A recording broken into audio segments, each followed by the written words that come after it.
عليكم ورحمة الله وبركاته.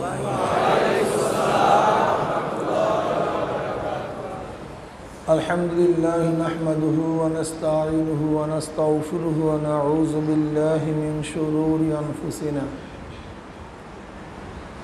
من يهد الله فلا مضل له ومن يضلله فلا هادي له ونشهد أن لا إله إلا الله وحده لا شريك له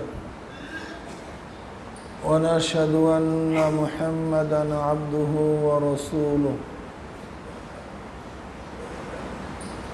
أما بعد فأعوذ بالله من الشيطان الرجيم بسم الله الرحمن الرحيم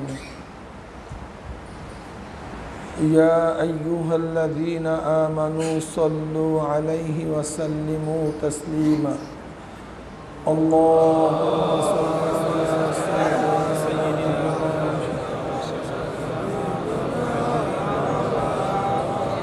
صلى الله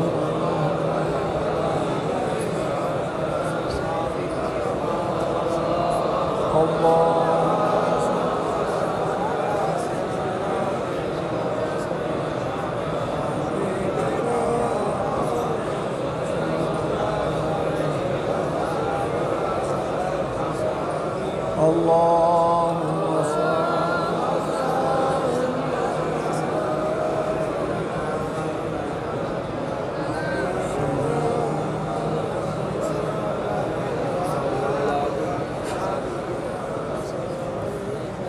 أعوذ بالله من الشيطان الرجيم بسم الله الرحمن الرحيم لقد من الله على المؤمنين إذ بعث فيهم رسولا من أنفسهم يتلو عليهم آياته ويزكيهم ويعلمهم الكتاب والحكمة وإن كانوا من قبل لفي ضلال مبين صدق الله العلي العظيم وصدق رسول النبي الكريم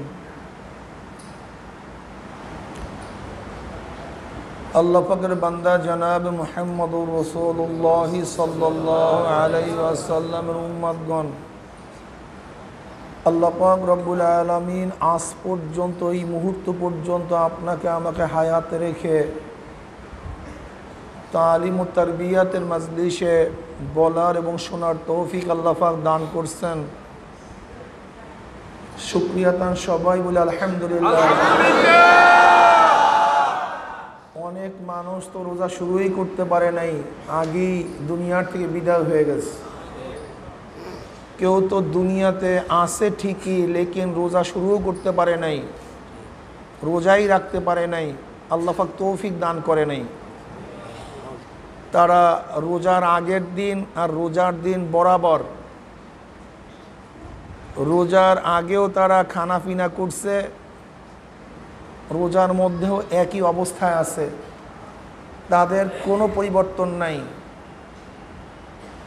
শয়তানের তো রমজান মাসেও কোনো পরিবর্তন নাই, আর জুমার দিনেও তার নামাজ নাই, ঈদের দিনেও সে উপস্থিত হয় না, ও বরাবর। ঠিক শয়তানের শাগরেদরা একই অবস্থায়, তাদের রমজান আর গায়রে রমজান এর মধ্যে কোনো পার্থক্য নেই, তারা রোজা রাখতে পারে নাই। আবার কত মানুষ তো রোজা রাখার ইচ্ছা পোষণ করছে, আগ্রহ ছিল, ইচ্ছাও ছিল, লেকিন অসুস্থ, তৌফিক হয় নাই। আবার কত মানুষ তো রোজা রাখছে ঠিকই, পরিবেশ নেই, যেইভাবে রোজা রাখা উচিত, নেকের মধ্যে কাটানো উচিত, সেই পরিবেশ না পাওয়ার কারণে তারা যথাযথ রোজার মর্যাদা আদায় করতে পারতেছে না। কিন্তু মেহেরবান আল্লাহ পাক রব্বুল আলামিন আপনাকে আমাকে হায়াতে রেখে সুস্থ অবস্থায় রোজা রাখার পরিবেশে রোজা রাখার তৌফিক দান করছেন, এর জন্য শুকরিয়া তান সবাই বলে আলহামদুলিল্লাহ। চোখের রোজা, কানের রোজা, জবানের রোজা, হাতের রোজা, পায়ের রোজা, অন্তরের রোজা। আর আপনারা যারা আছেন, কিছু লোক তো আলহামদুলিল্লাহ মাজলিসে আছে, যারা সবসময় ইবাদতের মধ্যেই কাটায়, আল্লাহ পাকের শুকর। আসলে তো সব মোমেন সমান না, সব মুসলমানও সমান না, সব নবীরাও সমান না। আল্লাহ পাক এক নবীর উপরে অন্য নবীর মর্যাদা প্রদান করছেন, এক সাহাবীর উপরে আল্লাহ পাক রব্বুল আলামিন অন্য সাহাবীর মর্যাদা পূর্ণ করছেন, মর্যাদা দান করছেন। চরমনাই মুজাহিদদের মধ্যে এক মুজাহিদদের মধ্যে আর এক মুজাহিদের মর্যাদা আছে অনেক অনেক। সব মুজাহিদ এক না, সব মুরিদরাও এক না, মনে রাখতে হবে আপনাকে। সবাই চরমনাইয়ের ছাত্র, কিন্তু সব ছাত্রের রেজাল্ট এক না, নাকি ভাই? সবাই মুসল্লি, কিন্তু সব মুসল্লিদের নামাজের ধরন এক না। সবাই রোজাদার, সবাই রোজার হালাতও এক না। সবাই জিকির করে, সবাই জিকিরের অবস্থানও এক না। সবাই তো বয়ান শুনে, সবাই শোনা এক ধরনের না। সবাই তো কথা বলে, সবার বলা এক ধরনের না। সবাই তো চরমনাইয়ের মুরিদ, কিন্তু সব এক ধরনের না। আম তো একই গাছে হয়, কিন্তু সব আম একই কোয়ালিটি হয় না। একই কোয়ালিটি হয় না কি ভাই? একই পুকুরে মাছ ফলে, সব মাছ এক দামে বিক্রি হয় না। ধান তো এক ক্ষেতের মধ্যেই হয়, কোনোটা চিটা হয়ে যায়, আবার কোনোটা ছোট হয়, মরা হয়, ঠিক না? ঠিক মনে রাখতে হবে, চরমনাইয়ের মুরিদ সবাই এক না, এর মধ্যে অনেক পার্থক্য আছে, অনেক পার্থক্য আছে, অনেক পার্থক্য আছে। কিছু তো তরবিয়াতের মধ্যে আল্লাহ পাকের শুকর, যারা ইবাদতের মধ্যে এমন ডুব দিছে, ইবাদতের মধ্যেই মগ্ন আছে, আলহামদুলিল্লাহ। কিন্তু আমরা যদি কেউ পরিপূর্ণ ইবাদত করতে নাও পারি, কমপক্ষে মাহওয়ালটা ভালো, বাড়ির থেকে তো অনেক উত্তম জায়গা, একেবারে খারাপ না, একেবারে খারাপ না। যাই হোক, আল্লাহ পাক রব্বুল আলামিন আপনাকে আমাকে দামি এক মজলিসে আসার, বসার, বলা, শোনার তৌফিক দান করছেন, সুন্দর এক পরিবেশে রোজা রাখার তৌফিক দান করছেন। এই জন্য আমরা খুশি না বেজার? যারা আমরা খুশি হলাম, খুশির সাথে সবাই বলে আলহামদুলিল্লাহ। বলতে না বলতে 8 দিন শেষ। আহা, আল্লাহুম্মা বারিক লানা ফি রজব ওয়া শাবান ওয়া বাল্লিগনা রমজান। এই দোয়া পড়তে না পড়তে দেখা যায় রমজান চলে আসছে। রজব মাসে দোয়া শুরু হইল, এই রোজা দোয়া পড়তেছি, এর মধ্যে দেখলাম শাবান, আবার শাবানের মধ্যে শবে বরাত। এই শবে বরাত আদায় করতে না করতেই দেখলাম যে আলহামদুলিল্লাহ রমজান মাসের চাঁদ উদিত হয়েছে, রোজা রাখাও শুরু। এই শুরু না করতে করতে 8 দিন শেষ হওয়ার পথে। কোথার থেকে হায়াত চলে যায়। আসলে 8 দিন তো শেষ হয় নাই, আপনার হায়াতের থেকে, আমার হায়াতের থেকে 8 দিন চলে গেছে। যতদিন ভাগের মধ্যে যত দিন আছে, এর মধ্যে 8 দিন কমে গেছে, ঠিক না ভাই? যতগুলি নিঃশ্বাস আমার ভাগে আছে, প্রতি নিঃশ্বাস সেইটা কমতেছে। যত ঘন্টা আমার ভাগে আছে, প্রতি মুহূর্তে সেই ঘন্টা হায়াতের থেকে কমতেছে। তার মানে কবরের দিকে অগ্রসর হইতেছে, কবরের দিকে অগ্রসর হইতেছি। কামাই করার সময় যে যত পারি কামাই করি। রহমাতের 8 দিন তো যাওয়ার পথে, 7 দিন তো চলেই গেছে, এর মধ্যে কোনো সন্দেহ নাই।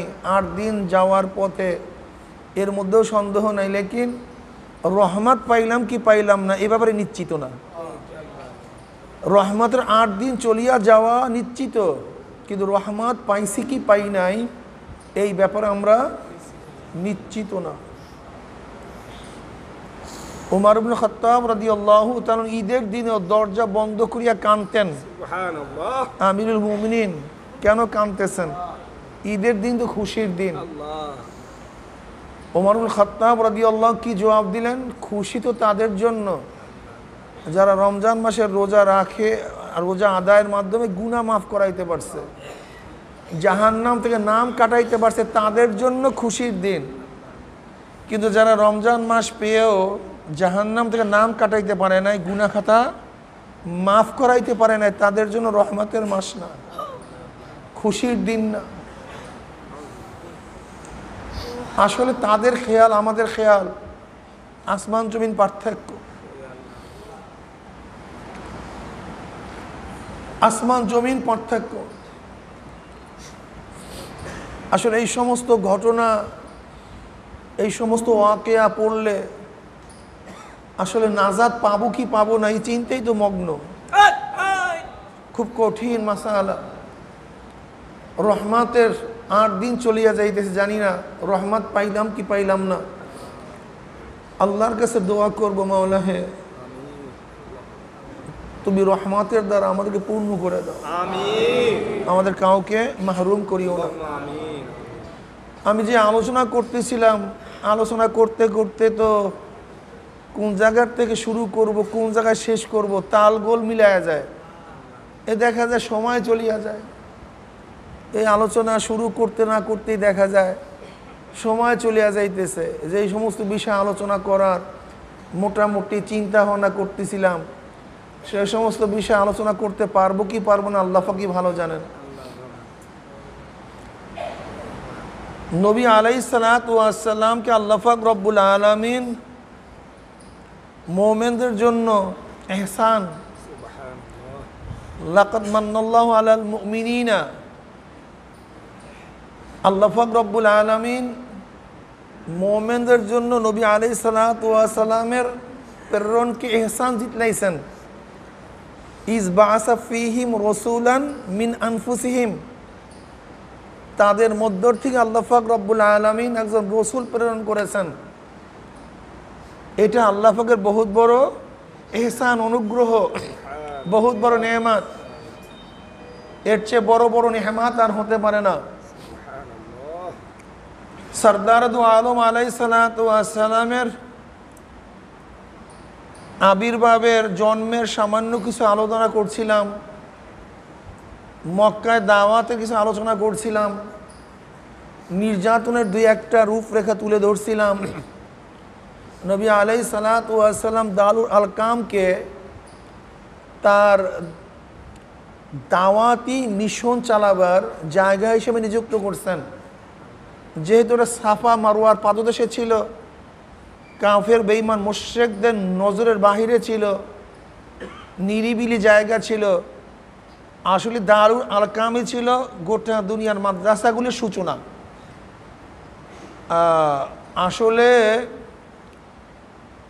আহলুস সুফার থেকেই মাদ্রাসার সূচনা না, আসলে মাদ্রাসার সূচনা দারুল আরকাম থেকে, আরকামের ঘরের থেকে। এখানেই নবী আলাইহিসসালাতু ওয়াসসালাম সাহাবায়ে কেরাম রিদওয়ানুল্লাহি তাআলা আলাইহিম আজমাইনদেরকে শিক্ষা দিতেন, কোরআন তেলাওয়াত করে শুনাইতেন এই ঘরের মধ্যে বসে। আবু বকর সিদ্দিক রাদিয়াল্লাহু তাআলা আনহু তিনিও দারুল আরকামে গিয়েই নবী আলাইহিসসালাতু ওয়াসসালাম ইসলাম গ্রহণ করছেন, এরকমও খবর পাওয়া যায়।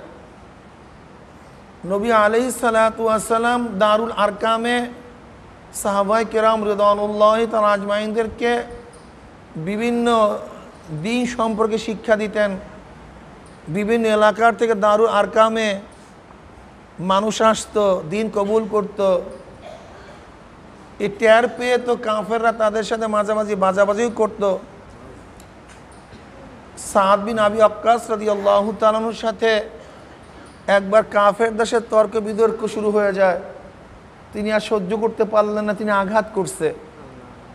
আঘাত করার পরে কাফেরদের থেকে রক্ত বের হয়ে গেছে।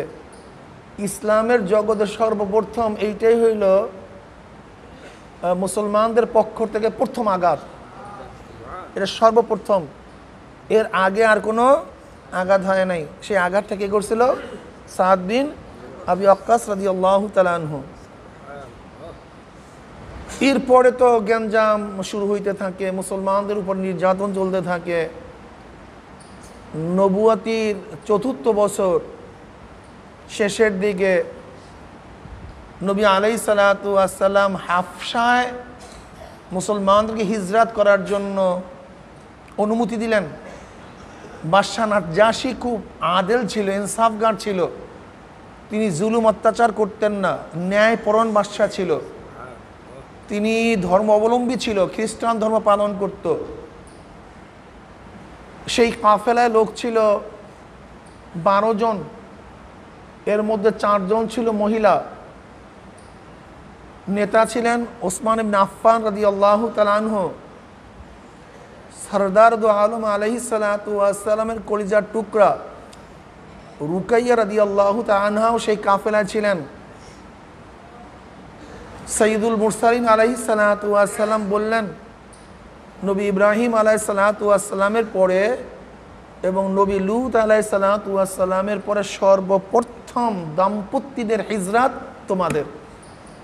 হযরত ওসমান রাদিয়াল্লাহু তাআলা আনহু এবং হযরত রুকাইয়া রাদিয়াল্লাহু তাআলা আনহা, তার স্ত্রী এই রুকাইয়া রাদিয়াল্লাহু তাআলা আনহা সরদার দু আলম আলাইহিস সালাতু ওয়াস সালাম কন্যা ছিলেন, তেনারা হিজরাত করছেন।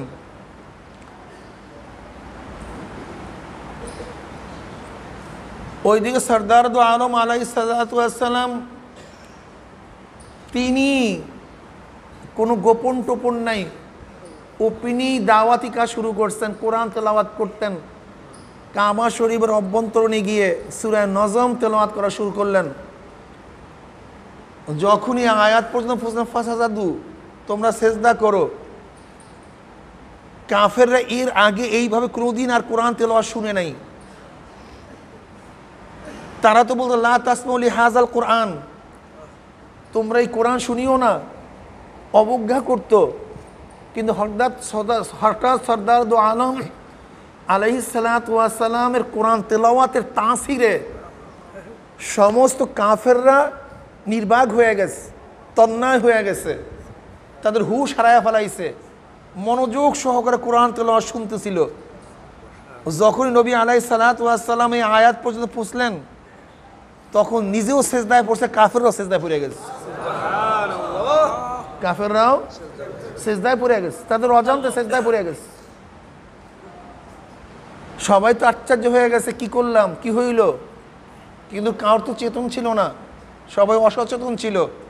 এখানে মনে রাখতে হবে, কোরআনের এমন এক তাসির, এমন মারাত্মক এক তাসির কোরআনের মধ্যে প্রভাব, যেই প্রভাব কাফেরদের মধ্যেও পড়ে। কাফেররাও কোরআন তেলাওয়াতের সাথে সেজদায় পড়িয়া গেছে। যদি কোরআন তেলাওয়াতের তাসির কাফেরদের মধ্যে হতে পারে, তাই কোরআন তেলাওয়াতের তাসির মুমিনদের মধ্যে হবে না কেন? তাদের মধ্যে তাসির হবে না কেন? তাদের মধ্যে জজবা আসবে না কেন? তাদের মধ্যে হালাত পরিবর্তন হবে না কেন? আল্লাহ পাক তো নিজেই কালামে পাকের মধ্যে ফরমান, ইন্নামাল মুমিনুনা আল্লাযীনা ইযা যুকিরাল্লাহু ওয়াজিলাত কুলুবুহুম ওয়া ইযা তুলিয়াত আলাইহিম আয়াতুহু যাদাতহুম ঈমানাও ওয়া আলা রাব্বিহিম ইয়াতাওয়াক্কালুন। সুবহানাল্লাহ। কাজী জজবা আসাটা অস্বাভাবিক না, জজবা হওয়াটা এইটাই বাস্তবতা। লেকিন জজবার নামে ভণ্ডামি তো ঠিক না, এটা তো রিয়া, এটা কবিরা গুনাহ, এটা তো শিরক হয়ে যাবে। মানুষের জন্য কোনো কিছু করা তো শিরক। মানুষ আমাকে দরবেশ বলবে, মানুষ আমাকে বুজুর্গ বলবে, মানুষ আমাকে শ্রদ্ধা করবে, সম্মান করবে, এই জন্য ইবাদতের নামে কিছু করাই তো শিরক। কেন শিরক কাকে বলা হয়? গায়রুল্লাহর জন্য কিছু করা। শিরক কাকে বলা হয়? গায়রুল্লাহর জন্য, আল্লাহর সাথে যেই জিনিস সম্পৃক্ত সেইটা গায়রুল্লাহর জন্য করা। যেমন ইবাদতে সম্পৃক্ত কার সাথে? এখন করলাম কার সাথে? গায়রুল্লাহর সাথে। এইটা নামে তো শিরক। শিরক কি? আল্লাহর সাথে যেই জিনিস সম্পৃক্ত সেইটা অন্য কারোর সাথে সম্পৃক্ত করা, সেটা যেই হোক না কেন, সেটা রিজেক হোক, সেটা ইবাদত হোক, সেটা সেজদা হোক, সেটা রুকু হোক, সেটা সম্মান হোক, সেটা মাইয়াত হোক, সেটা হায়াত হোক, যাই কিছু হোক না কেন, যেটা আল্লাহর সাথে সম্পৃক্ত এমন জিনিসকে আল্লাহর বাহিরে কারোর সাথে সম্পৃক্ত করার নামই শিরক। এটা শুধু ইবাদতের সাথে সম্পৃক্ত না, বরং যা কিছু আল্লাহর সাথে খাস, তার জাত এবং সিফাত, এমন কোন জিনিসের অধিকারী অন্য কাউকে মনে করা, এর নামই শিরক। এক কথায়, কথাটা বুঝাতে পারছি? তাহলে ইবাদত তো আল্লাহর জন্য, কিন্তু এখানে কি করলাম? মানুষকে দেখাবার জন্য হাই মারলাম, চিক মারলাম, রুকু সাজদা খুব সুন্দর মতো বললাম। আমাদের শায়খ মুর্শিদ নব্বরাল্লাহু মারকাদাহু কত সুন্দর কথা বলছেন। কত ইমাম সাহেব যখন ইমামতি করে তখন তো কেরাতের টানে মনে হয় যেন শুইয়া পড়বে, কিন্তু ওই ব্যক্তি যখন একা একা নামাজ পড়ে মনে হয় যেন মুরগিও তার সাথে সেজদা দিয়া পারে না। বুঝেন নাই? মুরগি খুব তাড়াতাড়ি আধার খায়, আর ওই ব্যক্তি যখন একাকি নামাজ পড়ে তখন তো ওই মুরগির চেয়েও জলদি জলদি সেজদা করে। কথাটা বুঝাতে পারছি? তবে মোতাদেল মেজাজ হওয়া চাই, ইবাদতের মধ্যে মোতাদেল হওয়া চাই। মোতাদেল ভালো, খুব দীর্ঘ বেশি না হওয়া, আবার বেশি ছোটও না হওয়া, দরমিয়ান। এই ইবাদত সবচেয়ে দামি। একভাবে ইবাদত করা, একভাবে ইবাদত করা। যাই হোক, সিজদায় পড়ে গেছে, এই ঘটনা ছড়ায় পড়ছে। মুসলমানরা যারা হাফসা হিজরাত করছে তারা ভাবছে যে সবাই মুসলমান হয়ে গেছে, তারা আবার ফিরে আসতেছিল। যখনই মক্কার নিকটে আসছে তখনই শুনছেন ঘটনা খারাপ, এরা মুসলমানদের উপর নির্যাতন আরও বাড়াইয়া দিছে। মুসলমান হওয়া তো দূরের কথা, কিছু কিছু ফিরে গেছে, আর কিছু কিছু আবার কুরাইশদের সাথে, আত্মীয়দের সাথে বিভিন্নভাবে সন্ধি করে তারা থেকে গেছে। দ্বিতীয়বার মুসলমানদের মধ্যে নির্যাতন বাড়ার কারণে আবারও হিজরাতের অনুমতি হয়েছে।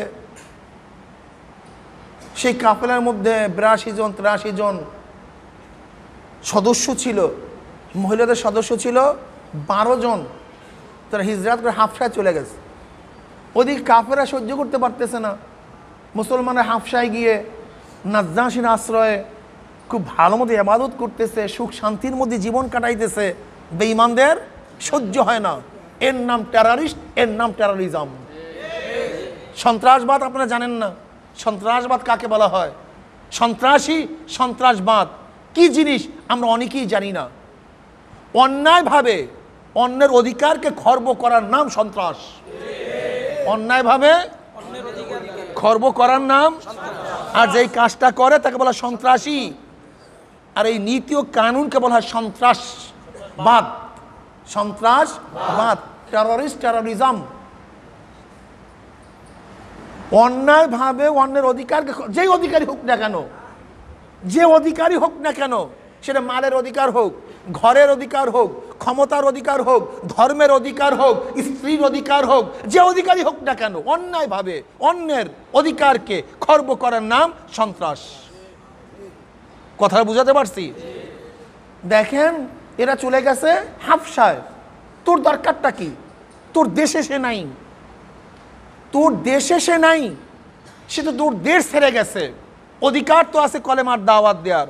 তোরা যদি মূর্তি পূজার দাওয়াত দিতে পারো, তাই তৌহিদবাদের কেউ দাওয়াত দিতে পারে না? তুই বাধা দিতে কে? সত্য বাধা দিতে কে তুই? কিন্তু দেখেন, এই বেঈমানের গোষ্ঠী সহ্য করতে পারে নাই। তখন আমর বিন আস রাদিয়াল্লাহু তাআলা আনহু, তিনি তখন মুসলমান হয় নাই, এবং আব্দুল্লাহ, এই দুজনকে পাঠিয়ে দিয়েছে নাজ্জাশীর কাছে, গিয়া যেন নাজ্জাশীকে বুঝায় এবং মুসলমানদেরকে ফেরত দিয়ে দেয়।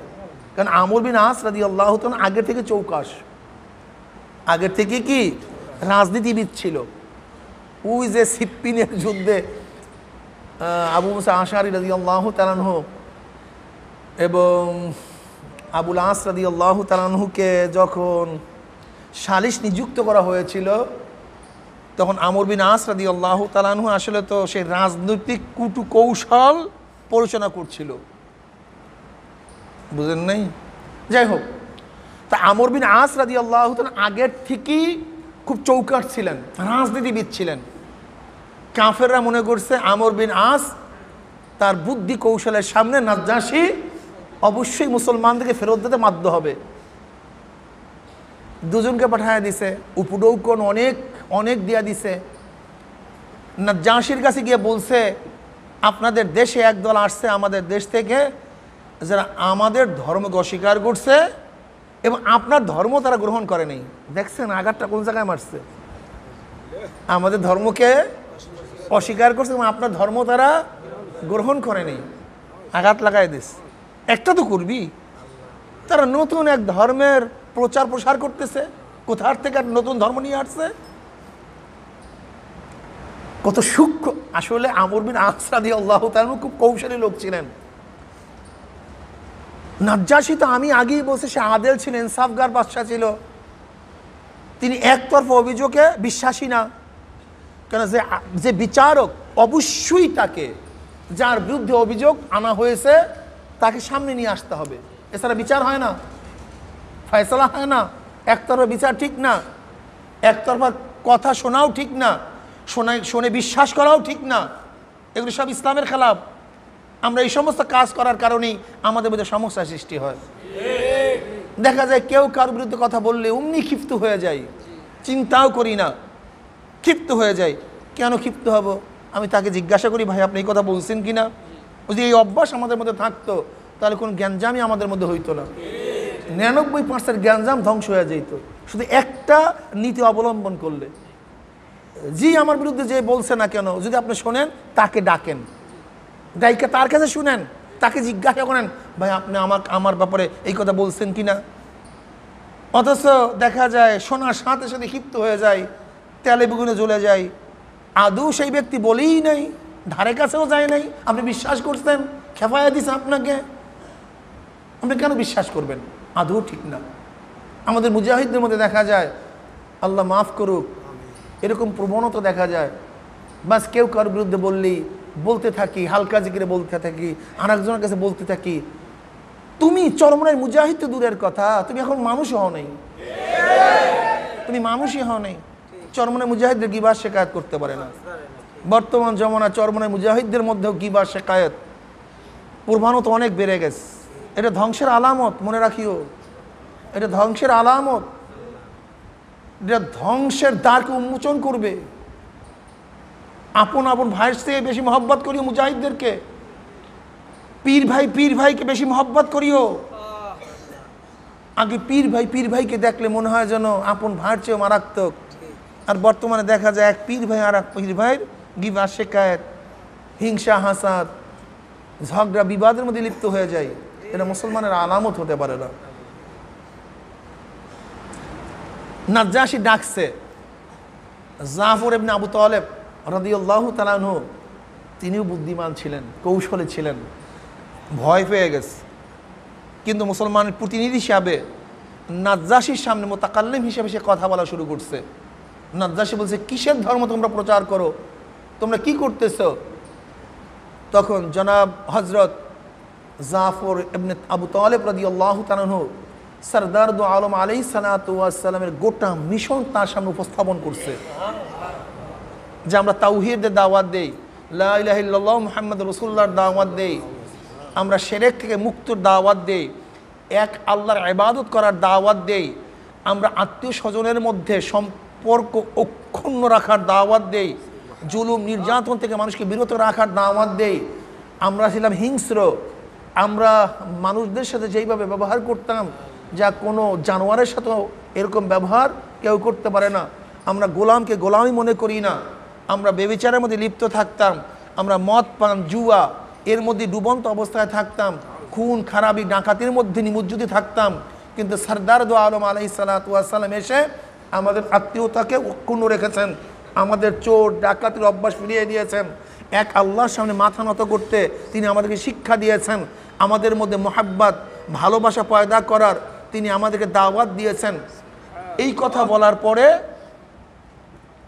নাজ্জাশী সে আহলে কিতাব ছিল, সে তাওরাত ইনজিল সম্পর্কে খুব ভালো জ্ঞানী ছিল। তিনি বলছেন, তুমি ঠিক বলছো, এইটাই হক, এইটাই সত্য, এইটাই হক, এইটাই সত্য। নাজ্জাশী স্পষ্ট বলছে, আল্লাহর কসম, আমি তোমাদের কাছে এদেরকে ফিরিয়ে দেব না, আমি তোমাদের কাছে এদেরকে ফিরিয়ে দেব না, তোমরা যেতে পারো। এরা চলে আসছে। আমর বিন আস রাদিয়াল্লাহু বললেন তার সাথীকে আব্দুল্লাহকে, আগামীকাল নাজ্জাশীর সামনে এমন এক কৌশল বর্ণনা করব যাতে নাজ্জাশী ক্ষিপ্ত হয়ে ওদেরকে বের করতে বাধ্য হয়ে যায়, এমন এক কৌশল আমি তার কাছে প্লেস করব। আব্দুল্লাহ বললেন, না, যদিও তারা আমাদের বিরোধী, কিন্তু আমাদের বংশের লোক, আমাদের গোত্রের লোক, তারা এখানে চলে আসছে, তাদের বিরুদ্ধে বলার কি দরকার আছে, থাক, আমরা আমাদের পথে চলে যাই। তারা যেহেতু এখানে চলেই আসছে, তাদের বিরুদ্ধে আর কথা বলার দরকার নাই। আমর বিন আস রাদিয়াল্লাহু শুনলেন না, তিনি বলছেন না আমি অবশ্যই বলবো।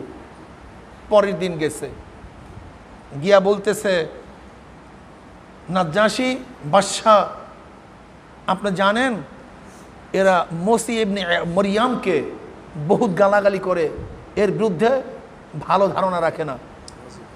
ঈসা ইবনে মারিয়ামের বিরুদ্ধে তারা ভালো ধারণা রাখে না, বরং গালাগালি করে, খারাপ জানে। অথচ তারা তো খ্রিস্টান, ঈসাকে খোদা মনে করে। কথা বলেন নাই? দেখছেন আঘাতটা কোন জায়গায় করছে? আঘাত এমন জায়গায় করছে, এবার ক্ষিপ্ত না হয়ে উপায় নেই। যখন এই খবর মুসলমানদের কাছে গেছে, তারা ভয় পেয়ে গেছে, আসল জায়গায় আঘাত। কিন্তু মুসলমান চিন্তা করছে সত্যের উপরে দৃঢ় থাকবো, সত্য গোপন করবো না, যা হয় হবে, যা হয় হবে, সত্য গোপন করব না। তখন নাজ্জাশী ডাকছে, ডাইকা বলতেছে ঈসা ইবনে মাসির ব্যাপারে তোমার, মাসি ইবনে ঈসার ব্যাপারে, ঈসা ইবনে মারিয়ামের ব্যাপারে তোমার ধারণা কি বলো, বলো। জাফর ইবনে আবু তালিব রাদিয়াল্লাহু স্পষ্ট বললেন, আমরা তাকে আল্লাহর গোলাম মনে করি, আব্দুল্লাহ, সে আল্লাহর গোলাম, তাকে আমরা খোদা মনে করি না, এবং মনে করি সে রূহুল্লাহ, সে কালিমাতুল্লাহ, এইটা আমরা মনে করি। আমরা মনে করি আল্লাহ পাক রব্বুল আলামিনের পবিত্র ফুক হযরত পবিত্রা মারিয়াম আলাইহিস সালাতু ওয়াস সালামের মধ্যে ফুঁকি দিয়েছেন, তার মাধ্যমে হযরত ঈসা আলাইহিস সালাম জন্মগ্রহণ করেছেন। তিনি খোদাও নাও, খোদার পুত্রও নাও, তিনি হলো আল্লাহর গোলাম, সে হলো রসুল, এবং সে দ্বীনের পথে মানুষকে আহ্বান করছেন, শিরক থেকে মুক্ত হওয়ার আহ্বান তিনি করেছেন। আমরা এইটা তার ব্যাপারে মনে করি, তিনি রুহুল্লাহ, সে কালিমাতুল্লাহ। তখন নাজ্জাশী এক টুকরা কাঠ উঠায় বলতেছে, আল্লাহর কসম, এই ব্যক্তি যা বলছে ঈসা ইবনে মারিয়াম এর চেয়ে আর কিছুই বেশি হতে পারে না। তো অনেকে পরিষদের মধ্যে অনেকে গলা খেউট দিয়ে উঠছে, কাঁচ দিয়ে উঠছে, মানে কিছু বলবে। তাহলে শোনো, তোমরা যাই কিছু বলতে চাও না কেন, যতই কাশো না কেন, তোমাকে মনে রাখতে হবে ঈসা ইবনে মাসি, ঈসা ইবনে মারিয়াম কোনোদিন কি হতে পারে না, আল্লাহ পাকের পুত্র হতে পারে না, সে খোদা হতে পারে না। এ ঠিক বলছে, সত্য তো সত্যই, সত্য নাজাতের আলামত, মিথ্যা ধ্বংসের আলামত। আর মুসলমান বাঁচার জন্য সে কেন সত্যকে গোপন করবে? সে কেন বলবে আমরাও ঈসাকে খোদা মনে করি, খোদার পুত্র মনে করি? কেন বলবে সে? তার আকীদা সে বলিয়া দিছে, যা হবে হবে, থাকলে থাকবো, মরলে মরবো। এর নাম মুসলমান, এর নাম ইসলাম। এর থেকে শিক্ষা গ্রহণ করতে হবে মুসলমানদের। এই সমস্ত হাদিস এবং ঘটনা বয়ান করার উদ্দেশ্য কি? এর থেকে আমাদের শিক্ষা গ্রহণ করতে হবে মুসলমান কিভাবে ইসলামকে হেফাজত করার জন্য, ইসলামকে প্রচার করার জন্য কত উচ্চ পর্যায়ে ত্যাগ করছে। কমপক্ষে সেই ত্যাগের নমুনা তো আমাদের মধ্যে থাকতে হবে ভাই। সেই পরিমাণে ত্যাগ করার ঈমান হয়তো আমাদের অনেকের মধ্যেই নাই, কিছু নমুনা থাকা চাই, কিছু নমুনা থাকা চাই। এবার নাজ্জাশীর মধ্যে আরো বেশি অনুভূতি সৃষ্টি হয়েছে। সে বলছে, নিয়ে যাও তোমাদের উপঢৌকন, ভাগো এখান থেকে, নিয়ে যাও তোমাদের উপঢৌকন, রাখবো না তোমাদের উপঢৌকন, আমি তোমাদের উপঢৌকন গ্রহণ করি না, নিয়ে যাও এখান থেকে সমস্ত উপঢৌকন। তারা নৈরাশ হয়ে ফিরে আসছে। এইবার এই কাফের বেঈমানের গোষ্ঠী সরদার দু আলম আলাইহিস সালাতু ওয়াস সালামকে হত্যা করার জন্য দারুন নাদওয়ায় বসছে। এই দারুন নাদওয়া হলো কুসাই ইবনে কালাবের ঘর ছিল, এটা কাবা শরীফের পাশে ছিল। কুসাই ইবনে কালাব সরদার দু আলম আলাইহিস সালাম পূর্বপুরুষ, আব্দুল্লাহ ইবনে আব্দুল মুত্তালিব, আব্দুল মুত্তালিব ইবনে হাশিম, হাশিম ইবনে কুসাই, কুসাই ইবনে কালাব, কালাব ইবনে মুররা ইবনে কাব ইবনে লুহাই, ইবনে লুহাই ইবনে গালিব ইবনে ফিহর। এই ফিহারের নামই হলো কুরাইশ।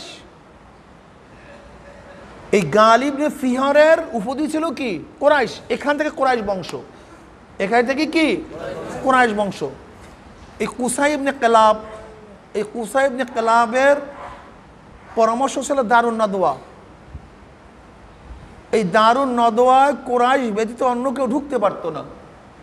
দীর্ঘ 40 বছর পর্যন্ত কুরাইশ ব্যতীত সেখানে কেউ পদার্পণ করতে পারে নাই। সেখানে বসছে 100 গোত্রের লোক।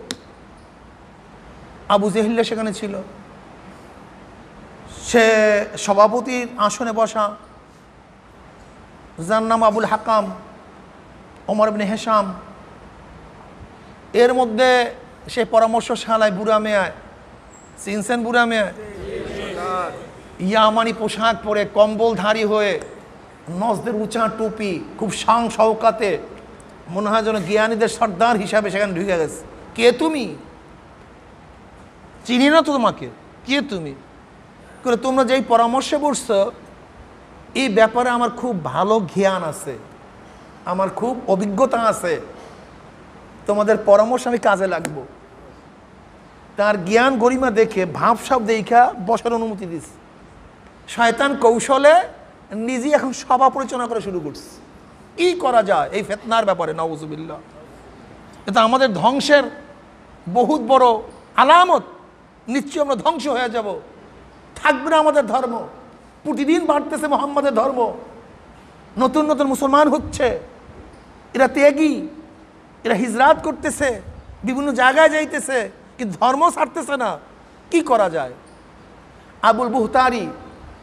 আবুল বুহতারি নামী এক ব্যক্তি সে পরামর্শ দিছে তাকে আটকে রাখা হোক। পরবর্তী এই আবুল বুহতারি বদরের যুদ্ধে হত্যা হয়েছিল। এ পরামর্শ দিছে যে তাকে বন্দি করা হোক, শিকল দিয়ে আবদ্ধ করা হোক। শয়তান বলছে, খবরদার এই কাজ করিও না। বলে কেন? বলে তুমি একদারে বন্দি করবে, অন্য গেট দিয়ে সে বের হয়ে যাবে, বের হয়ে তার ধর্ম প্রচার করবে, মানুষ বাড়তে থাকবে আর তোমাদেরকে ধ্বংস করবে। এই কাজও করিও না। আসাদ ইবনে রবিয়া বলল যে তাকে দেশ থেকে ভাগাইয়া দাও, দেশে রাখিও না। শয়তান বলছে, খবরদার এই কাজ করিও না। যদি তাকে দেশ থেকে বিতাড়িত করো, তা যেখানে সে যাবে সেখানে দাওয়াত দিবে, তার অনুসারী বৃদ্ধি হয়ে এই মক্কায় তার আক্রমণ করবে। খবরদার এই কাজ করিও না। তুমি কি দেখো নাই তার অনুসারী বাড়তেছে? আর তাদেরকে যদি দেশ থেকে বিতাড়িত করে দাও, তাহলে তারা তো সেখানে গিয়ে নির্বিঘ্নে দাওয়াত দিবে। এটা তোমাদের জন্য বড় সমস্যা। শোনেন, ঘেরান যেখানেই যায় সেখানেই ঘেরান লাগে, বাতি যেখানে যায় সেখানেই আলো দেয়। কি কথা ঠিক না? দিন যেখানে যাবে সেখানেই দিনের বাতি জ্বলবে। খবরদার এই কাজ করিও না। এবার আবু জাহেল বলতেছে তাকে হত্যা করা হোক। আবু জাহেল বলছে কি তাকে হত্যা করা হোক। হত্যা করার কৌশল কি হবে? 100 গোত্রের যুবক একত্রিত হয়ে তার উপর আক্রমণ করবে। যদি 100 গোত্রের যুবক তার উপর আক্রমণ করে, তাহলে এই 100 গোত্রের বিরুদ্ধে বনু হাশেম প্রতিবাদ করতে পারবে না। বরংস হয়তো বা তারা দিয়াত হিসাবে 100 উট চাইবে, আমরা তাদেরকে 100 উট দিয়ে দেব। সমস্যা কি? সমস্যা কি? শয়তান বলতেছে সঠিক সিদ্ধান্ত, এই সিদ্ধান্ত ঠিক, এইটাই কি ঠিক। বাস পরিকল্পনা অনুযায়ী নবী আলাইহিস সালাতু ওয়াস সালামকে হত্যা করার জন্য তারা সিদ্ধান্ত গ্রহণ করছে। ওইদিকে নবী আলাইহিস সালাতু ওয়াস সালামকে জিবরিল আলাইহিস সালাতু ওয়াস জানায়া দিছে, আল্লাহ জানায়া দিছে জিবরাইলের মাধ্যমে, ঘরে শুয়েন না, ঘরে শুয়েন না, একটু বাহিরে থাকেন, এবং আপনার বিছানায় আলীকে শোয়ায় দেয়। নবী আলাইহিস সালাতু ওয়াস সালাম তার নিজের বিছানায় আলী রাদিয়াল্লাহু তাআলাকে শোয়ায় দিলেন, ওই চাদর দ্বারা আবৃত করে, যে চাদরের মাধ্যমে তিনি জুমার নামাজ, ঈদের নামাজ আদায় করতেন। সেই চাদরে আলী রাদিয়াল্লাহু তাআলা আনহুকে নবী আলাইহিস সালাতু ওয়াস সালামের বিছানায় শোয়ায় দিস। হযরত আলী রাদিয়াল্লাহু তাআলা নিজেই বলেন, ওয়াকাইতু বিনাফসারা ওয়াকাইতু নাফসি বিখাইরিন ওয়াকাইতু নাফসি বিখাইরিন মিন ওয়াতিয়িস সারা ওমান তাফা বিল বাইতিল আতিকি ওয়া বিল হাজারি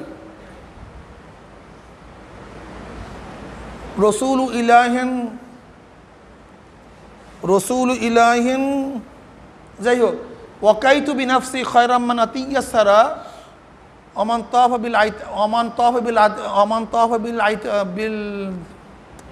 বিল বাইতিল আতিকি ওয়া বিল হাজারি। হযরত আলী রাদিয়াল্লাহু তাআলা সর্বপ্রথম এই ব্যক্তি যিনি সরদার দু আলম আলাইহিস সালাতু ওয়াস সালামকে বাঁচাবার জন্য সর্বপ্রথম নিজেকে মৃত্যুর কোলে সুপর্দ করছে। তিনি জীব ওয়াকাইতু বিনাফসি খায়রাম মান আতিয়িস সারা ওমান তাফা বিল বাইতিল আতিকি ওয়া বিল হাজারি। খোদার ঘর তওয়াফকারী এবং হজরত চুম্বনকারীদের সর্বশ্রেষ্ঠ ব্যক্তিত্ব সরদার দু আলম আলাইহিস সালাতু ওয়াস সালামকে হেফাজত করার জন্য আমি আমাকে সুপর্দ করলাম।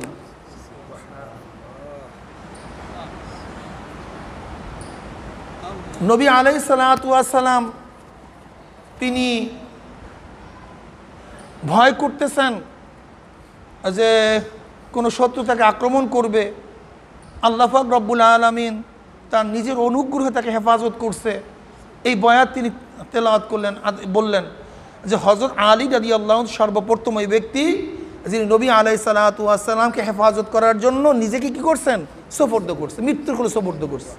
তিনি জানেন যে যখনই কাফেররা বিছানা আল্লাহ নবীকে পাবে না, আমাকে পেয়ে ক্ষিপ্ত হয়ে আমাকে হত্যা করবে, এটা তিনি অনুভব করছেন। এরপরেও তিনি সেই বিছানায় শুয়ে পড়ছে। আপনি আমি কি করতাম? হ্যাঁ, আপনি আমি কি করতাম? এত সহজ ইসলাম দিন। ও কাফেররা চারিদিকে ব্যারিকেড দিয়ে রাখছে।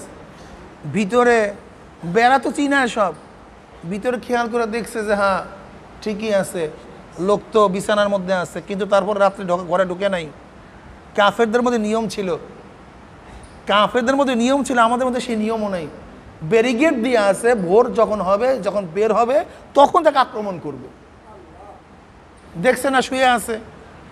ওইদিকে নবী আলাইহিস সালাতু ওয়াস সালাম এক মুষ্টি ধুল নিয়ে ফাকশাইনাম ফাহুম লা ইউবসিরুন বলিয়া যখন মারছে, সমস্ত কাফেরদের চোখের মধ্যে চলে গেছে, মাথার মধ্যে লাগছে।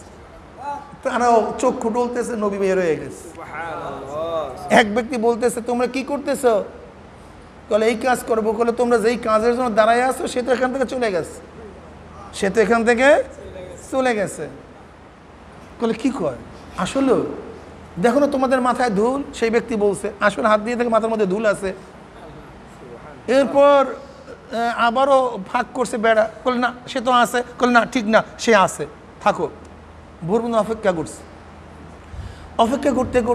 করতে যখন ভোর হয়ে গেছে, তখন দেখে সেই বিছান থেকে সরদার দু আলম আলাইহিস সালাতু ওয়াস সালাম বের হয় নাই, আলী রাদিয়াল্লাহু বের হয়ে গেছে। বলে মিশন তো খারাপ, মাথা সবাই খারাপ, কোথায় গেল, কি অবস্থায় গেল? ওইদিকে হুজুর আলাইহিস সালাতু ওয়াস সালাম আগে আবু বকর সিদ্দিক রাদিয়াল্লাহু কে ইশারা দিছিলেন যে হিজরত করা হতে পারে, তুমি প্রস্তুত থাকিও। নবী আলাইহিস সালাতু ওয়াস সালাম যখন দ্বিপ্রহরে তার ঘরের দিকে অগ্রসর হলেন, আসমা রাদিয়াল্লাহু তাআলা আসমা বিনতে আবু বকর রাদিয়াল্লাহু তাআলা আনহা, তিনি আল্লাহর হাবিব আলাইহিস সালাতু ওয়াস সালাম দেখতে পাইলেন। বললেন, ইয়া নবী, আব্বাজান, নবী আলাইহিস সালাতু ওয়াস আসতেছে। আবু বকর সিদ্দিক রাদিয়াল্লাহু তাআলা আনহু তিনি বললেন, নিশ্চয়ই বহুত বড় কোনো ঘটনা আছে, এই সময় তো সরদার দু আলম এখানে আসার কথা না। আয়েশা রাদিয়াল্লাহু তাআলা আনহা, আসমা রাদিয়াল্লাহু তাআলা উভয় বলেন, সরদার দু আলম আলাইহিস সালাতু ওয়াস সাধারণত আমাদের ঘরে ভোরে এবং বিকালে আসতেন, কিন্তু এই সময় তো আসতেন না। যখনই আসছে আয়েশা বলতেছে, আবু বকর তোমার সাথে গোপনে কথা আছে। সবাইকে সরতে হবে। তখন আবু বকর সিদ্দিক রাদিয়াল্লাহু বলতেছেন, ইয়া নবী আল্লাহ, এ তো আমার মেয়ে আয়েশা, এ তো আসমা, অন্য কেউ না। তখন তিনি বলতেছেন হিজরাত করতে হবে। বলে, ইয়া নবী, আমি আগের থেকেই প্রস্তুত, আমি 2টা উটও জোগায়া রাখছি, উটও জোগায়া রাখছি। নবী আলাইহিস সালাতু ওয়াস সালাম বললেন, আমি তোমার দান করা উঠে যাব না, আমি এইটার মূল্য দিয়া দেব, কারণ এই মহান কাজের মধ্যে আমি জান এবং মাল উভয় দিয়ে শরীক হইতে চাই। তা তোমার উঠে যদি ব্যবহার করি তাহলে শুধু জান হবে, মাল হবে না। কাজে আমি এর জন্য উট ক্রয় করব। এর জন্য মহান কাজে শেরকাতের জন্য অর্থ খরচ করা চাই। যে কোনো মহান কাজে শেরকাতের জন্য কি খরচ করা চাই? জান এবং মাল। আর আপনারা তো জান এবং মাল খরচ করবেন না, 2টাই রেখে দিবেন, অথচ মহান কাজে কি করা চাই? নবী আলাইহিস সালাতু ওয়াস সালামের জন্য যেই 2 উট তৈরি করে রাখছে, এই দাম নবী আলাইহিস সালাতু ওয়াস সালাম হযরত আবু বকর সিদ্দিক রাদিয়াল্লাহু দিয়ে দিয়েছেন। কথা বুঝাতে পারছি? আসমা রাদিয়াল্লাহু তাআলা আনহা তাদের জন্য খানা তৈরি করলেন, খানা দিয়ে দিলেন। সেই খানা ছিল কি? বকরির গোশ। কির গোশ? মনে রাখতে হবে, আমরা অনেকেই মনে করি যে নবী এবং সাহাবীদের সামনে বেশি খানা থাকতো না। আরে সাহাবারা খাইতেই তো সব আমির জাতীয় খানা, সব ভালো খানা খাইতো। গোটা দুনিয়ার মধ্যে 3টা খানা সবচেয়ে দামি। কয়টা খানা? গোশ, খাজুর, দুধ, এই 3টেই তো সাহাবারা খাইতো, এই 3টেই তো নবী খাইতো। এই 3টার খুব আমির জাতীয়। সরদার দু আলম আলাইহিস সালাতু ওয়াস সালাম সিনার গোশত সবচেয়ে খাইতে পছন্দ করতেন। আর সিনার গোশের মধ্যে সবচেয়ে বেশি মজা, সবচেয়ে কি বেশি মজা। যাই হোক, সামনে ঘটনা বলতেছি। নবী আলাইহিস সালাতু ওয়াস সালামকে গোশ দিয়ে দিলেন, গোশ নিয়ে রওনা করলেন, 5000 দিরহাম নিয়ে রওনা করলেন। মনে রাখতে হবে, তাওয়াক্কুল কিভাবে করব, এর মধ্যে শিক্ষা আছে। তাওয়াক্কুল আমরা অনেকেই মনে করি আসবাব ব্যতীত তাওয়াক্কুল করে, আদৌ ঠিক না, এটা আদৌ ঠিক না, তাওয়াক্কুলের বাব না। আল্লামা রুমি রাহমাতুল্লাহ আলাইহি মুসনবির মধ্যে তাওয়াক্কুলের বিশাল বাব নিয়ে আসছেন, পড়া উচিত। অনেক বিশাল বাব নিয়ে আসছেন তাওয়াক্কুলের। আমরা অনেকেই মনে করি হাত পাও সারিয়ে দিয়া তাওয়াক্কুল, আসবাবপত্র না রাখিয়া তাওয়াক্কুল, এটা সুন্নাতের খেলাফ, সম্পূর্ণ সুন্নাতের খেলাফ, আদৌ ঠিক না। সরদার দু আলম আলাইহিস সালাতু ওয়াস সালাম রওনা করছেন, খানা তৈরি করছে, ছাগলের গোশত তাদেরকে দেওয়া হয়েছে। 5000 দিরহাম আবু বকর সিদ্দিক রাদিয়াল্লাহু নিয়ে নিয়েছেন, উট নিয়ে নিয়েছেন, তারপর রওনা করছেন। সমস্যা কি? এইটি তো নবীর শিক্ষা, এটা তো সাহাবীদের শিক্ষা। উট বান্ধিয়া তারপর তাওয়াক্কুল করো, উট সারিয়া দিয়া তাওয়াক্কুল করা ঠিক না। আমাদের মধ্যে দেখা যায় দরবেশি। আসলে সুন্নাত সুন্নাত, ইসলাম ইসলাম, গায়রে ইসলাম ভিন্ন জিনিস। আসলে আমাদের বুজুর্গানীদের মধ্যে আর বুজুর্গানীদের এই তাজকিরাতুল আউলিয়ার মধ্যে এমন কিছু ঘটনা নিয়ে আসছে যে এগুলি পড়লে অনেক সময় দেখা যায় আলেম ওলামাদের মধ্যে ভক্তি শ্রদ্ধা চলে যায়। এমন কিছু ঘটনা নিয়ে আসছে আমরা মনে করি এতে এর মধ্যে নাই, এ তো হুজুরই হইতে পারে না, এ তো বুজুর্গই হইতে পারে না। কি যে সমস্যা বুঝছেন? আসলে বুজুর্গই আমরা জানি না, এইটাও বড় সমস্যা। আমরা বুজুর্গ মনে করি না খাইয়ে থাকতে হবে, এইটা করতে হবে, কারোর সাথে কথা বলতে পারবে না, একা একা ঘুরতে হবে, সিরা জামা গায়ে দিতে হবে, অমুক করতে হবে, তমুক করতে হবে, দুনিয়ার সাথে সম্পৃক্তই থাকতে পারবে না। তো এই দুনিয়া করবে কে? এই দুনিয়ার পরিচালনা কি করবে? কোন এটা কাফেররা করবে, মুশরিকরা করবে, শয়তানরা করবে? এই নিজাম কে চালাবে আমাকে বলেন? এই নিজামটা কে চালাবে আমাকে বলেন? এই গোটা দুনিয়ার নিজাম কে চালাইবে? শয়তানরা, আমেরিকা, রাশিয়া, জাপান, চীন, এটা চালাইবে। আর আপনি তাদের সামনে গোলামি করবেন। আসলে তাসাউফ বুঝি না। তাসাউফ শিখতে হবে সামনে যে শুয়ে রয়েছে তার থেকে, তার থেকে তাসাউফ শিখতে হবে। তাসাউফ ভিন্ন জিনিস। আমরা মনে করি দুনিয়া ত্যাগ করিয়া একেবারে নিজজনে বসিয়া থাকে, না তাসাউফ। তা সরদার দু আলম আলাইহিস সালাতু ওয়াস সালাম তিনি কি দেশ পরিচালনা করেন নাই? বাদশাহী করেন নাই? ওমর খাত্তাব বাদশাহী করেন নাই? এগুলো কি করবে আমাকে বলেন? শোনো, নৌকা চলে পানির মধ্যে, কিন্তু পানি নৌকার মধ্যে ওঠে না। বাইনাস থাকে কাদার মধ্যে, কিন্তু কাদা তার গায়ে লাগে না। দুনিয়ার মধ্যে চলতে হবে, সব কিছু করতে হবে, কিন্তু দুনিয়ার মোহাব্বত অন্তরে ঢুকবে না। এটা বুঝতে হবে তোমাকে। তোমাকে শরিয়াত থেকে ফিরাতে পারবে না। তোমার খাওয়ার জন্য তোমাকে ফজরের নামাজ কাজা না করায়, তোমার খাদ্য যেন তোমাকে রোজা রাখতে বিরত না রাখে, তোমার ধন দৌলত আল্লাহর পথে জিহাদ করতে তোমাকে বাধা সৃষ্টি না করে, তোমার ধন তোমাকে যেন গুনার মধ্যে লিপ্ত না করে। এর নাম হলো দুনিয়া। তুমি দুনিয়াই তো বুঝলা না, দুনিয়াই বুঝলা না। সমস্যা। রওনা করছেন আল্লাহর ভরসা করে। কাফের বেঈমান মুশরিকরা পাগল হয়ে গেছে খোঁজার জন্য। হযরত আবু বকর সিদ্দিক রাদিয়াল্লাহু তাআলা একবার সামনে যান, একবার পিছনে যান। নবী আলাইহিস সালাতু বললেন, আবু বকর এরকম করতেছে কেন? তোমার কি ইচ্ছা কেউ আঘাত করলে প্রথম যেন তুমি সেই আঘাতের চিহ্ন হও, প্রথম তোমাকে আঘাত করা হয়? কালা হ্যাঁ ইয়া নবী আল্লাহ, আমি ইচ্ছাই, এই আশাই একবার সামনে যাই, একবার পিছনে যাই, যেন আপনাকে আঘাত কেউ করতে না পারে। আঘাত যদি আসে তাহলে আমার যেন আঘাত আসে। এর নাম মোহাব্বত। কি মনে করছেন আজকে আমাদের উপর আঘাত আসে আপনারা তো প্রথম শুরু দৌড় দেবেন, কারণ হুজুর আপনি থাকেন, আমি আগে বাইসে লই। কি কথা বলেন না কেন? এমনি এমনি ইসলাম বিজয় হয় না। ইসলাম বিজয়ের নমুনা আছে, সেই নমুনা দেখেন, সেই নমুনার কারণে ইসলাম বিজয় হয়েছে। আমি এই সমস্ত ঘটনা বলার, হাদিস বলার এবং ইতিহাস বলার উদ্দেশ্যটা কি? এর থেকে শিক্ষা গ্রহণ করা, নসিহত গ্রহণ করা। ইসলাম কিভাবে বিজয় হয়েছে, সাহাবায়ে কেরাম রিদওয়ানুল্লাহ আজমাইনের চরিত্র কি ছিল, তারা কি ত্যাগী ছিল, এইগুলি তো আপনাদের সামনে বয়ান করা, যেন আল্লাহ পাক আমার মধ্যে চরিত্র নিয়ে আসে, আমাদের সবার মধ্যে চরিত্র দান করে। এগুলি কষ্ট করে বয়ান করবো কেন? কিসের জন্য ভাই? নবী আলাইহিস সালাতু ওয়াস সালাম রওনা করছেন বৃহস্পতিবার রওনা করছেন।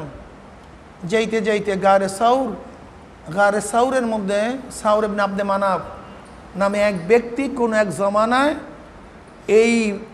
এই গুহার মধ্যে অবস্থান করার কারণে এই গুহার নাম হয়েছে গারে সাউর, যেটাকে আমি গারে সুর বলি। সেখানে বসে গেছেন।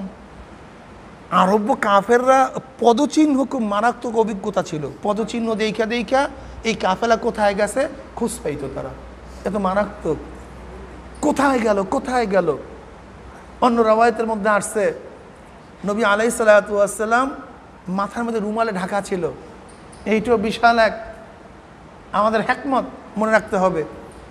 রুমাল ঢাকা মানে যেন তুমি এক কাজ করতে গেলে তোমাকে না চিনতে পারে সেই কৌশল অবলম্বন করা। আবু জেহেল তার পাশের থেকেই গেছে, কিন্তু দেখে নেই, তাকে দেখে নেই। সব মাওলার খেলা। সব কার খেলা? সব মাওলার খেলা। সেখানে গিয়ে অবস্থান করার সাথে উম্মে গায়লান নামীয় একটা গাছ আল্লাহ পাক রব্বুল আলামিন গুহার উপর উঠায় দিস। আল্লাহ পাক মাকড়সার দ্বারা জাল বানায় দিস। একজোড়া কবুতর আইসে সেখানে ডিম পারছে। কথিত আছে আজকে যে হেরেমের মধ্যে যে কবুতর দেখেন, এই কবুতরগুলি ওই কবুতরের বংশধর,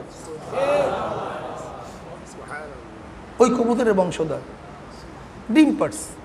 কাফের বেঈমানরা খুঁজতে ঠিকই পাহাড়ের মধ্যে উঠে গেছে। ওই দিকে আবু বকর সিদ্দিক রাদিয়াল্লাহু তাআলা গুহায় নামার আগে তিনি বলেন, ইয়া নবী আল্লাহ, আমি একটু গুহাটা সাফ করে নেই। তিনি গুহা সাফ করলেন। গর্ত দেখছেন পুরান, চাদর দিয়ে সমস্ত গর্তের ফাঁকা মারছেন, কিন্তু একটা গর্ত মারতে পারেন নাই। সরদার দো আলম আলাইহিস সালাতু ওয়াস সালামকে যেন কোনো সাপে আঘাত করতে না পারে, এর জন্য তিনি গুরমুড়া দিয়া সেই গর্তের মুখে চাপা দিয়ে রাখছে।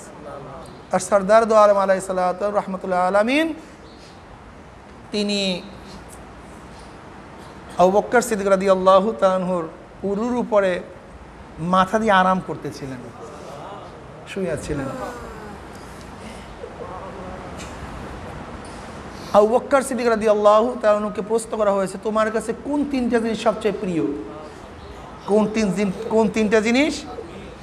ঘটনা ওই যে একবার সাহাবায়ে কেরাম রাদিয়াল্লাহু তাআলা মজলিসে নবী আলাইহিস সালাতু ওয়াস সালাম বললেন, আমার কাছে তোমাদের দুনিয়ার মধ্য থেকে তিনটা জিনিস সবচেয়ে বেশি প্রিয়। তোমাদের দুনিয়ার মধ্য থেকে আমার কাছে তিনটা জিনিস সবচেয়ে প্রিয়। এর মধ্যে একটা হলো যে আত্তিব, সুগন্ধি, আমার কাছে সবচেয়ে বেশি প্রিয়। আর নবী আলাইহিস সালাতু ওয়াস সালামের গায়ের ঘামটাও ছিল সুগন্ধিযুক্ত। কি যুক্ত? সুগন্ধিযুক্ত। নবী আলাইহিস সালাতু ওয়াস সালাম এক সাহাবিয়ার ঘরে গেলেন, পাটির মধ্যে শুয়েছিলেন। যখন তার ঘাড় থেকে ঘাম ঝরতেছিল, তিনি করছেন কি, ঘাম আস্তে আস্তে কাছাই কাছে শিশি পড়ছে। ওই শিশির ঘাম যখন গায়ে লাগাইতো, এত বেশি ঘেরান হইতো যা গোটা দুনিয়ার মধ্যে এই ঘেরান কোনো জায়গায় পাওয়া যেত না। নবী আলাইহিস সালাতু ওয়াস সালাম যেই গলির থেকে যাইতো, ওখান থেকে কেউ হাঁটলেই বুঝতে পারতো এখান থেকে সরদার দো আলম আলাইহিস সালাতু ওয়াস সালাম গেছেন। সমস্ত এলাকা শুধু ঘেরান আর ঘেরানে মুগ্ধ হয়ে যেত। আত্তিব। নাম্বার 2, ইমরাতুস সালেহা। নবী আলাইহিস সালাতু ওয়াস সালাম বললেন, আমার কাছে সবচেয়ে নেককার মহিলারা সবচেয়ে প্রিয়। কারণ নেককার মহিলার চেয়ে দামি আর কোনো জিনিস নাই। সবচেয়ে দামি হলো নেককার মহিলা, এর চেয়ে কোনো দামি জিনিস হতে পারে না। আর নাম্বার 3, সালাত। এটা আমার চোখের পুতুলি। এই তিনটা জিনিস আমার কাছে সবচেয়ে বেশি প্রিয়। হযরত আবু বকর সিদ্দিক রাদিয়াল্লাহু বললেন, ইয়া নবী আল্লাহ, আমার কাছে তিনটা জিনিস সবচেয়ে বেশি প্রিয়। সবাই তাকায় রইছে। নবীর পরে তো আবু বকর সিদ্দিক রাদিয়াল্লাহু তাআলা আনহুরই মর্যাদা বাড়বে, তার প্রিয় জিনিস সবচেয়ে পছন্দনীয় হবে। কারণ যে জিনিসকে সে পছন্দ করবে, নবীর পরে সেইটাই বেশি পছন্দনীয় হবে। সবাই তাকায় আছে। ওমর ইবনে খাত্তাব রাদিয়াল্লাহু চিন্তা করতেছেন, আমিও বলবো আমার কাছে কি কি বেশি প্রিয়। তিনি চিন্তা করতেছিলেন, আমি এমন জিনিসের কথা বলবো এজন্য ওমরের চেয়ে, আবু বকরের চেয়ে আমার জিনিস আকর্ষণীয় বেশি হয়, গ্রহণযোগ্য বেশি হয়। আমি খুঁজতেছিলাম কোন তিনটা জিনিস বেশি প্রিয় বলবো। এর মধ্যে আবু বকর সিদ্দিক রাদিয়াল্লাহু দাঁড়াইলেন। তিনি বললেন, ইয়া নবী আল্লাহ, আমার কাছে সবচেয়ে বেশি প্রিয় হলো আপনার চেহারার দিকে তাকায়া থাকা। 1 নম্বর, এটা সবচেয়ে আমার কাছে বেশি প্রিয়, আপনার চেহারার দিকে। যেইটা তার কাছে প্রিয়, আমার মাওলা সেটা করিয়াও দিছে। আমার মাওলা সেটা গারে সুরের মধ্যে, গারে সুরের মধ্যে 3 দিন 3 রাত্র পর্যন্ত নবী আলাইহিস সালাতু ওয়াস সালাম আবু বকরের কোলের মধ্যে ছিল। আর আবু বকর সিদ্দিক রাদিয়াল্লাহু তাআলা তনহাহি একা একা আমার নবীর চেহারার দিকে তাকায়া ছিলেন। কারোর কোনো শিরকাত ছিল না, এখানে কারোর কোনো শরীক ছিল না। এই মর্যাদা একমাত্র আবু বকরের ছিল, যেহেতু আন নাজরু ইলা ওয়াজহিক, আমার নবীর চেহারার দিকে তাকায়া থাকা তার কাছে সবচেয়ে বেশি প্রিয় ছিল। আল্লাহ পাক রব্বুল আলামিন তনহাই ভাবে, একাকী ভাবে সেই ব্যবস্থা আবু বকরের জন্য করে দিয়েছেন। আর একটা কি, কলি ইয়া নবী আল্লাহ, আপনার কথা অনুযায়ী দান করা, সব কিছু বিলিয়া দেওয়া, এটা আমার কাছে সবচেয়ে বেশি প্রিয়। তাই হয়েছে, নবী আলাইহিস সালাতু ওয়াস সালাম যখন দানের জন্য আহ্বান করছেন, সব কিছু নিয়ে আসছে, নুনের বাটিটাও নিয়ে আসছে,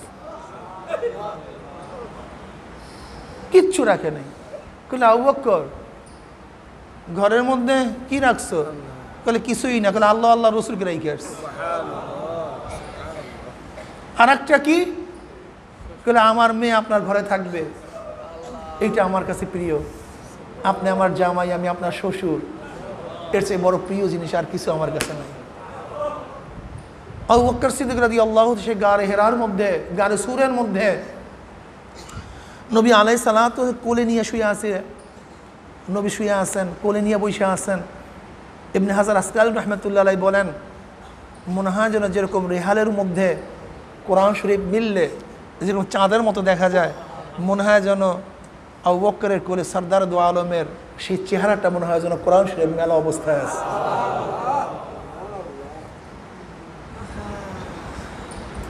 আল্লাহ।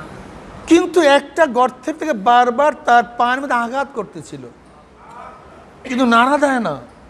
বলে কেন? ঘুম ভেঙে যাবে, সরদার দু আলমের ঘুম নষ্ট হবে। আর আমার মতো আবু বকরের হাজারো জীবনের চেয়ে সরদার দু আলমের 1 সেকেন্ডের ঘুমের দাম অনেক বেশি। না, জাগানো যাবে না, আমি মারা যাই, অসুবিধা নেই। তার অজান্তি চোখের পানি সরদার দু আলম আলাইহিস সালাতু ওয়াস সালাম চেহারা মোড় যখন পড়িয়া গেল, চক্ষু মেললেন, চেহারা বিবর্তন হয়ে গেছে। আবু বকর কি হয়েছে? কান্দো কেন? চেহারা বিবর্ণ কেন? বলি ইয়া নবী আল্লাহ, সমস্ত গর্তের মুখগুলো তো কাপড় দিয়ে মেরে দিয়েছি, একটা গর্তের মুখ তো মারি নেই, কিন্তু ভিতর থেকে সাপ আমাকে আঘাত করতেছে, বিষে সহ্য করতে পারতেছি না। জাগাও নাই কেন? তাহলে আপনার ঘুম ভাঙ্গা যাবে, আমি আবু বকরের চেয়ে আপনার ঘুমের দাম অনেক বেশি, এই জন্য আমি তা আপনাকে তুলি নেই। বলে ছেড়ে দাও, ও কামড়ার জন্য আমাকে আসে নাই,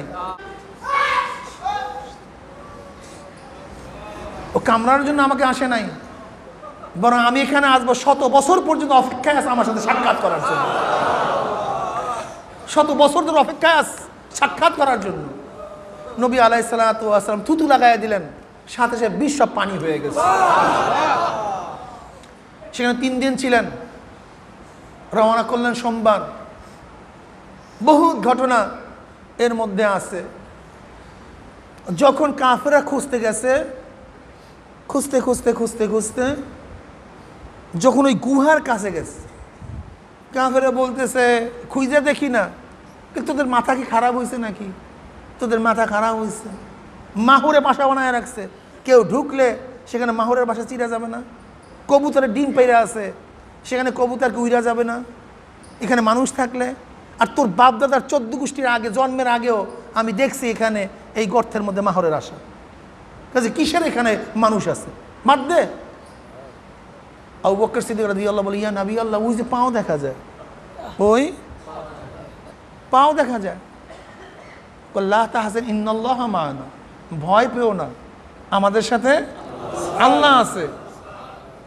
অন্য রওয়ায়াতের মধ্যে আসছে, নবী আলাইহিস সালাতু ওয়াস সালাম বললেন, যেই 2 জনের সাথে তৃতীয় আল্লাহ, তাদের আবার ভয় কি? যেই 2 জনের সাথে তৃতীয়, তাদের আবার ভয় কি?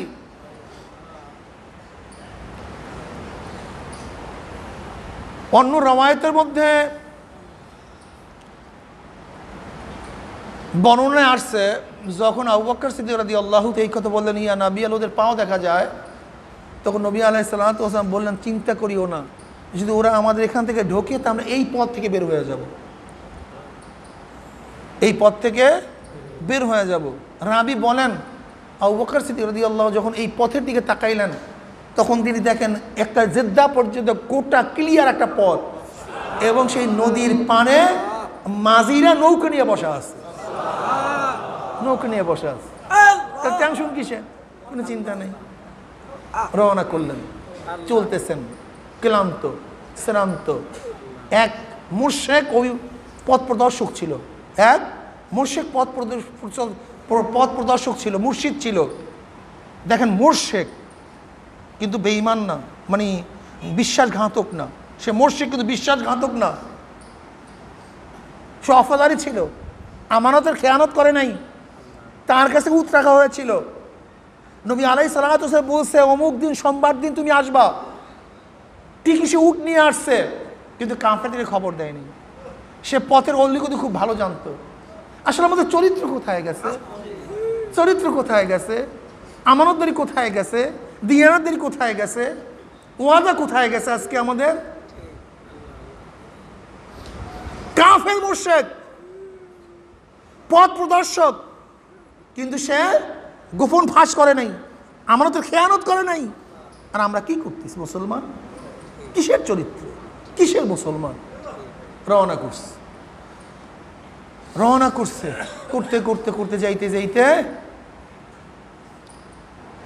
এক বড় পাথরের নিকটে গিয়ে একটু আশ্রয় নিছে। ক্লান্ত শ্রান্ত আমার নবী আলাইহিস সালাম শুয়ে পড়ছে। আবু বকর সিদ্দিক রাদিয়াল্লাহু চিন্তা করছে কিছু খাওয়ার পাওয়া যায় কিনা।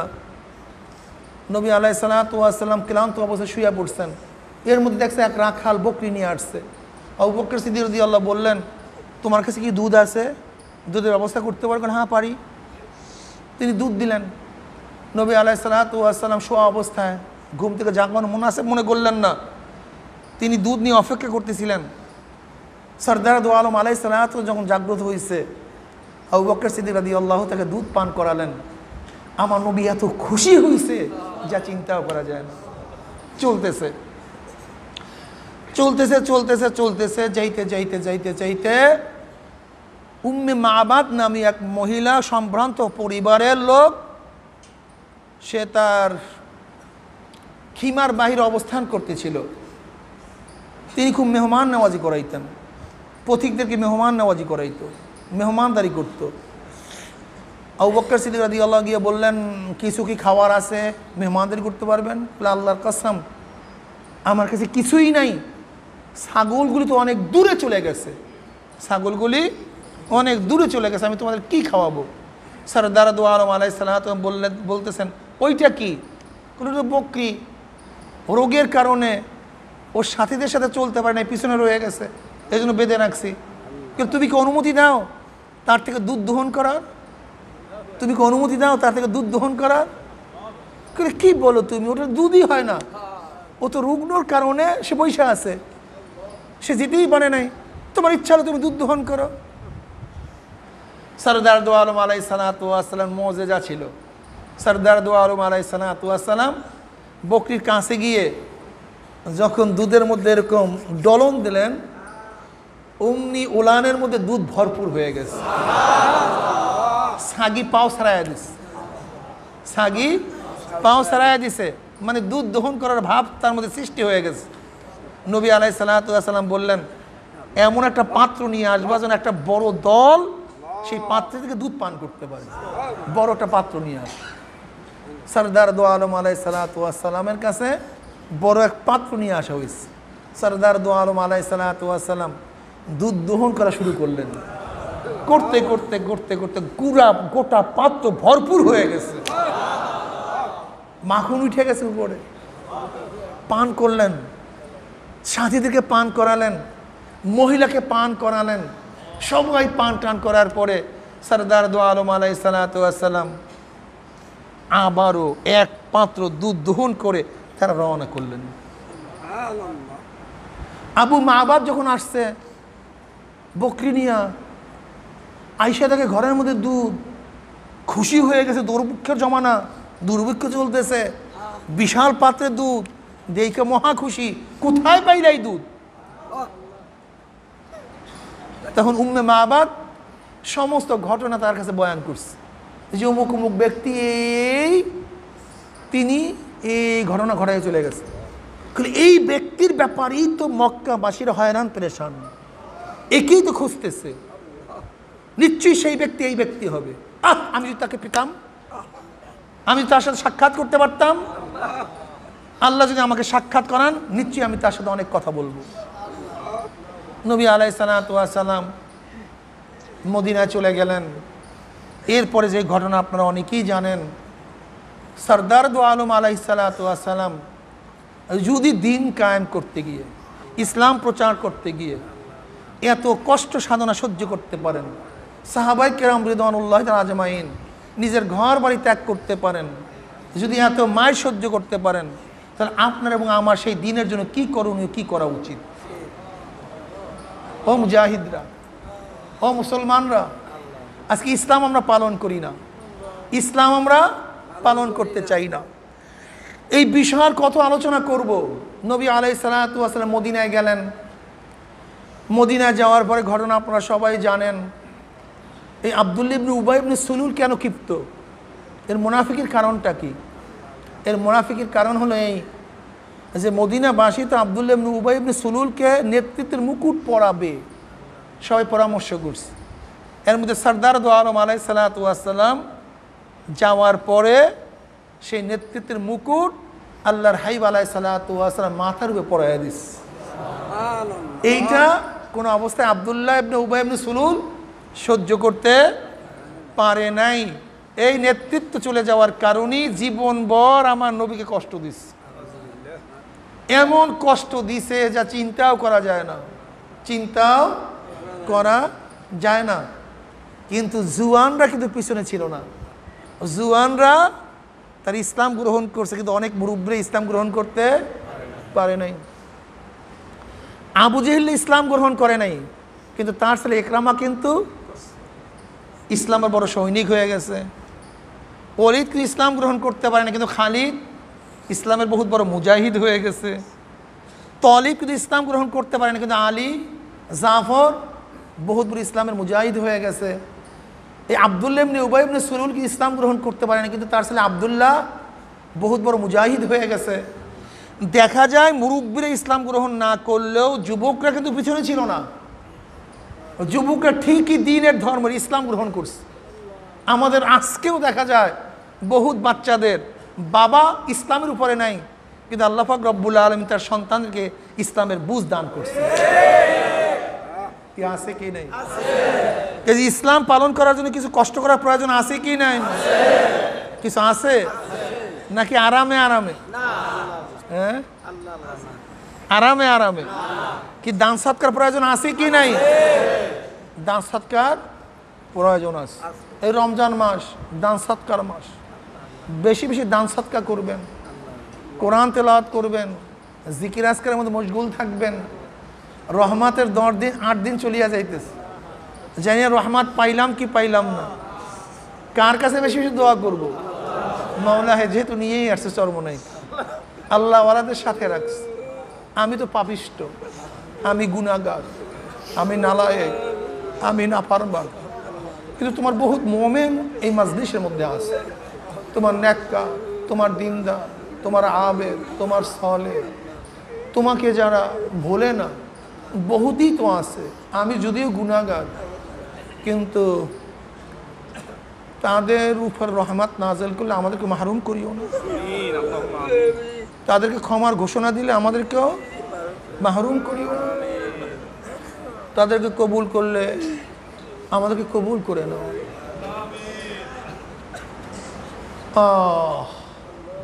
দোয়া করা, আল্লাহর কাছে চাওয়া।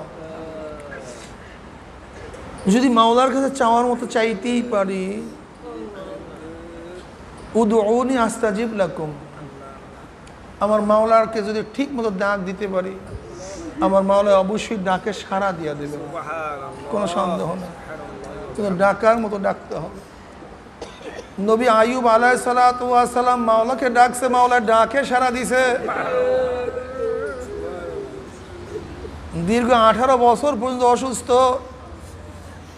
গ্রাম থেকে তাড়াইয়া দিছে, স্ত্রী তার সাথে, লেকিন মাওলার কাছে একদিনও দোয়া করে নাই, মাওলারে আমার অসুখ ভালো করিয়া দাও।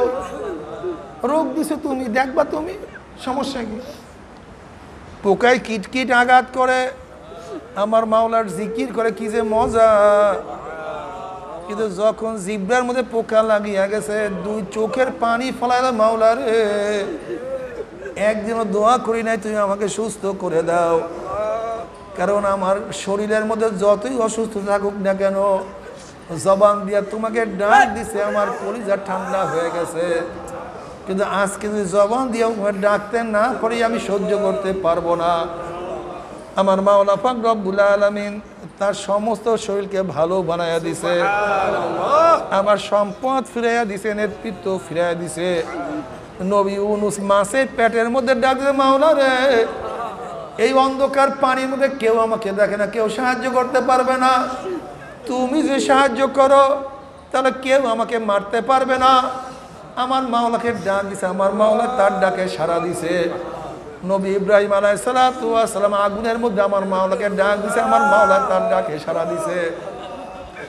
মুসা আলাইহিস সালাতু ওয়াস সালাম নীল নদের পাড়ে গিয়ে আমার মাওলাকে ডাক দিছে। মাওলার উপায় কি? যাব কিভাবে? পিছে তো আসতেছে ফেরাউন, সামনে নদী, পার হব কিভাবে? আমার মাওলাকে ডাক দিছে, আমার মাওলা নদীর মধ্যে রাস্তা করিয়া দিছে। সুবহানাল্লাহ। আমার মাওলায় কত কি ঠিক না? নবী নূহ আলাইহিস সালাতু ওয়াস সালাম বন্যার মধ্যে আমার মাওলাকে ডাক দিছে, আমার মাওলার ডাকে সাড়া দিয়া দিছে নাকি দেয় নাই? নবী ঈসা আলাইহিস সালাতু ওয়াস সালাম ডাক দিছে, আমার মাওলা সাড়া দিয়া দিছে। আমার নবী আলাইহিস সালাতু ওয়াস সালাম গারে সূরের মধ্যে আমার মাওলাকে ডাক দিছে, আমার মাওলা তাকে হেফাজত করছে।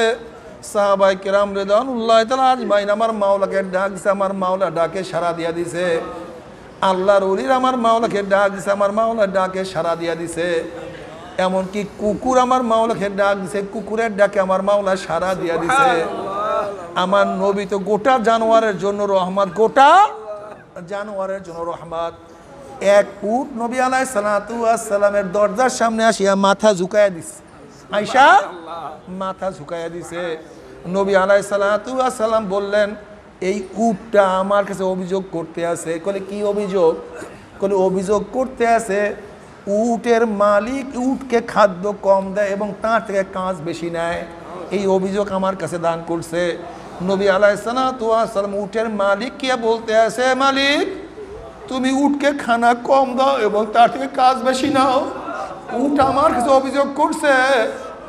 নবী আলাইহিস সালাতু ওয়াস সালাম নবী আলাইহিস সালাতু ওয়াস সালাম রাহমাতুল্লাহ আলামিন, তিনি সমস্ত মাখলুকাতের জন্য রহমত।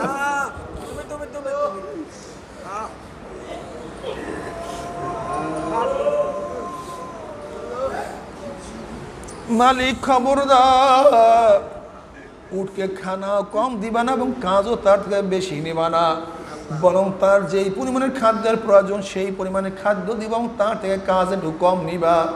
নবী আলাইহিস সালাতু ওয়াস সালাম গোটা মাখলুকাতের জন্য রহমত, গাছের জন্য রহমত, গাছের জন্য রহমত, মাছের জন্য রহমত, পানির জন্য রহমত, মানুষের জন্য রহমত। আর রহমতের 8 দিন চলিয়া যাইতে আছে। মাওলাকে এমন ডাকা ডাকো, মাওলা যেন ডাকে সারা না দিয়া পারে না। আল্লাহুম্মা আমিন, আল্লাহুম্মা